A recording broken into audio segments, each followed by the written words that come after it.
प्यारे दर्शकों नमस्कार। तारीख है 6 अक्टूबर 2025, दिन सोमवार, हिंदी तिथि आश्विन माह शुक्ल पक्ष चतुर्दशी। आइए नजर डालते हैं हमारे प्यारे राज्य उत्तराखंड की तमाम बड़ी खबरों पर। वीडियो शुरू करने से पहले कमेंट बॉक्स में जय हिंद लिखकर हमें सपोर्ट करें। तो चलिए शुरू करते हैं। सुप्रीम कोर्ट के फैसले से प्रदेश में 18,000 से अधिक शिक्षकों के प्रमोशन पर रोक, जानिए पूरा मामला। प्रदेश में पदोन्नति के मामले में हजारों शिक्षकों को सुप्रीम झटका लगा। सुप्रीम कोर्ट के शिक्षकों के लिए शिक्षक पात्रता परीक्षा अनिवार्य किए जाने के बाद उत्तराखंड में शिक्षकों की पदोन्नतियां रोक दी गईं। मामला बेसिक और जूनियर हाई स्कूल के 18,000 से अधिक शिक्षकों से जुड़ा है, जबकि इस प्रकरण में राज्य सरकार की ओर से सुप्रीम कोर्ट में पुनर्विचार याचिका दाखिल करने का निर्णय लिया गया। सुप्रीम कोर्ट के फैसले के बाद अब उत्तराखंड में जिला शिक्षा अधिकारियों ने शिक्षकों की पदोन्नति की जाए या नहीं, इस पर शिक्षा निदेशालय से दिशा निर्देश मांगा था। इस पर शिक्षा निदेशालय की ओर से सभी जिला शिक्षा अधिकारियों को निर्देश दिया गया कि शिक्षकों को सुप्रीम कोर्ट के आदेश और राज्य सरकार के फैसले से अवगत कराया जाए। उत्तराखंड के उच्च हिमालयी क्षेत्रों में ट्रैकिंग पर अगले 2 दिन रोक, मौसम विभाग ने जारी किया अलर्ट। भारतीय मौसम विभाग के द्वारा प्राप्त पूर्वानुमान के चलते चमोली जनपद में उच्च हिमालयी क्षेत्रों में ट्रैकिंग गतिविधियों पर रोक लगाए जाने के साथ निर्माणदायी संस्थाओं के द्वारा भूस्खलन व जोखिम वाले स्थानों पर मजदूरों के द्वारा किए जा रहे कार्यों पर भी रोक लगाई गई। मौसम विभाग के द्वारा जारी पूर्वानुमान के तहत रविवार से 7 अक्टूबर तक जनपद चमोली सहित प्रदेश के अन्य जनपदों में भारी से बहुत भारी वर्षा की संभावना है, जिसे देखते हुए जिला प्रशासन के द्वारा उच्च हिमालयी क्षेत्रों ट्रैकिंग गतिविधियों पर रोक लगाने के साथ साथ सभी विभागों और कार्यदायी संस्थाओं को जोखिम वाली जगहों पर मजदूरों से कराए जा रहे निर्माण कार्य पर रोक लगाने के निर्देश दिए गए। साथ ही पूर्व में दी गई ट्रैकिंग अनुमतियां तत्काल प्रभाव से निरस्त कर दी गई हैं। सुकन्या समृद्धि योजना में मुनाफे का लालच, सरकारी टीचर ने 15,000 लोगों को ठगा, 150 करोड़ का लेन देन। देहरादून में तैनात एक सरकारी शिक्षक ने पत्नी और परिवार के सदस्यों के नाम पर बनाई 3 कंपनीज के जरिए करीब 15,000 लोगों से 47 करोड़ रुपए ठग ली। पीड़ितों की शिकायत के बाद एसएसपी अजय सिंह ने पूरे प्रकरण की जांच बिठा दी। आरोप है कि इन कंपनीज के जरिए 4 साल में 150 करोड़ का लेन देन हुआ। सॉफ्टवेयर इंजीनियर ने पत्नी के पीछे लगाया जासूस, पीछा करते हुए पहुंचे होटल, देखते ही उड़ गए होश। ऋषिकेश में थाना मुनि की रेती अंतर्गत तपोवन के एक होटल में युवक ने अपनी पत्नी को प्रेमी संग पकड़ लिया। हैरत की बात यह है कि पकड़े जाने के बाद भी पत्नी प्रेमी के साथ ही रहने पर अड़ी रही। थाना मुनि की रेती पुलिस ने बताया कि गुरुग्राम के एक सॉफ्टवेयर इंजीनियर को अपनी पत्नी के रिश्ते पर शक हुआ। पत्नी पर नजर रखने के लिए उसने गुरुग्राम में एक कंपनी के जासूस को नियुक्त कर दिया। जासूस और उसकी टीम उसकी पत्नी पर नजर रखने लगी। 3 अक्टूबर शाम को वो जासूस के साथ तपोवन के एक होटल में गए, जहां उसने अपनी पत्नी को गाजियाबाद निवासी उसके प्रेमी के साथ पकड़ लिया। होटल में थाना पुलिस की मौजूदगी में जासूस ने उनकी पत्नी को पति के सुपुर्द कर दिया, लेकिन पत्नी अपने प्रेमी के साथ रहने पर अड़ी रही। चलती ट्रेन में चढ़ने से रोकने पर जवान से मारपीट, यात्रियों ने वर्दी भी फाड़ डाली। उत्तराखंड के खटीमा में चलती ट्रेन में चढ़ने से रोकने पर आरपीएफ के जवानों संग कुछ यात्रियों ने मारपीट की। इन यात्रियों में से एक ने आरपीएफ जवान की वर्दी भी फाड़ दी। काठगोदाम थाने में आरपीएफ जवान की तहरीर पर एक नामजद और 2 अज्ञात यात्रियों के खिलाफ मुकदमा दर्ज किया गया। राजकीय रेलवे पुलिस को तहरीर देते हुए खटीमा में तैनात जवान अनुराग सिंह राणा ने कहा कि 1 अक्टूबर 2025 की दोपहर उनकी ड्यूटी खटीमा रेलवे स्टेशन पर रेल संपत्ति सुरक्षा, बीडी रोकथाम व यात्री सुरक्षा के लिए लगी थी। यहाँ उनके साथ जीआरपी के constable Harishankar Mishra railway station पर ड्यूटी पर तैनात थे। साधु के वेश में ढोंगियों के खिलाफ ऑपरेशन कालनेमी, 2.0 जल्द, कई बांग्लादेशी समेत 1182 पर एक्शन।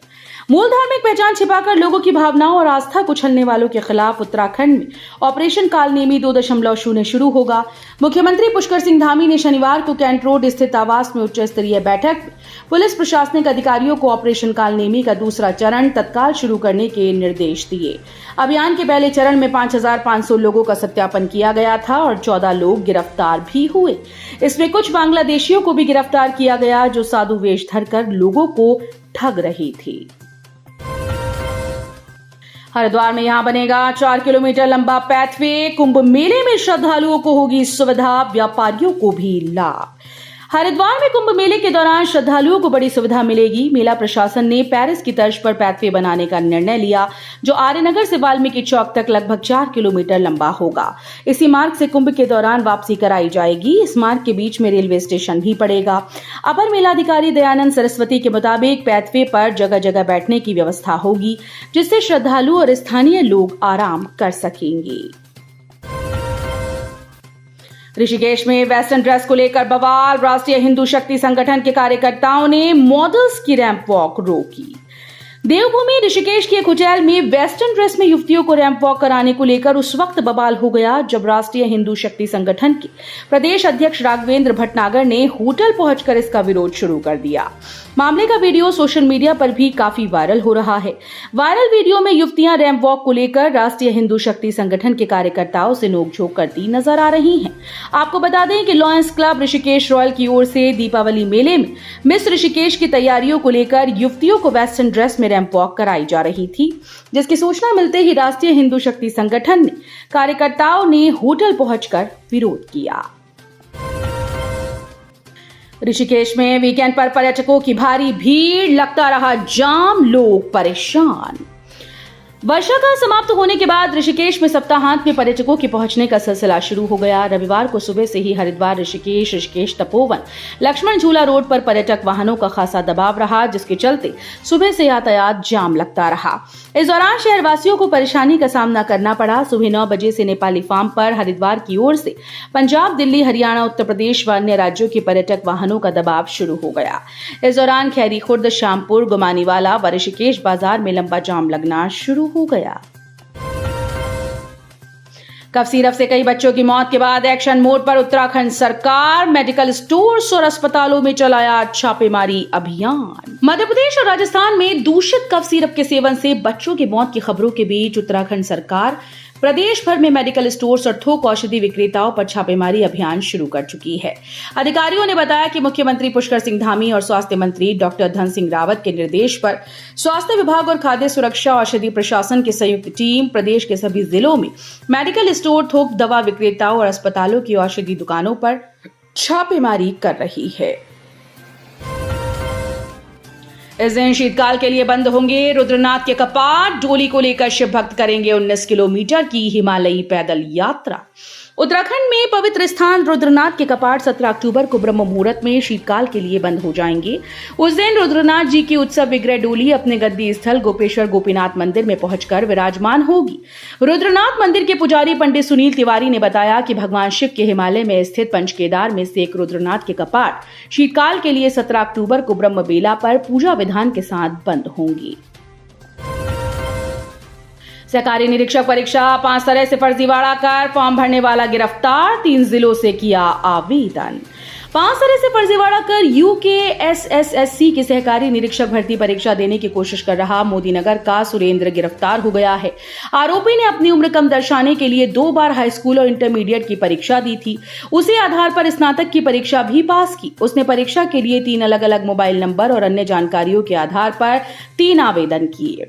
आरोपी के खिलाफ रायपुर थाने में मुकदमा दर्ज किया गया था। एसएसपी अजय सिंह ने बताया कि 5 अक्टूबर को प्रस्तावित परीक्षा से पहले उसने देहरादून, टिहरी और हरिद्वार के परीक्षा केंद्रों के लिए आवेदन किया था। केदारनाथ हाईवे पर हादसा। काकड़ागाड़ में खाई में गिरी कार, 1 की मौत, 2 लोग घायल। रुद्रप्रयाग में केदारनाथ हाईवे पर रविवार को दर्दनाक हादसा हो गया। काकड़ागाड़ में एक कार अचानक से खाई में नदी किनारे जा गिरी। हादसे में एक व्यक्ति की मौत हुई, वहीं 2 लोग घायल बताए जा रहे हैं। आपदा प्रबंधन और एसडीआरएफ की टीम मौके के लिए रवाना हो गई।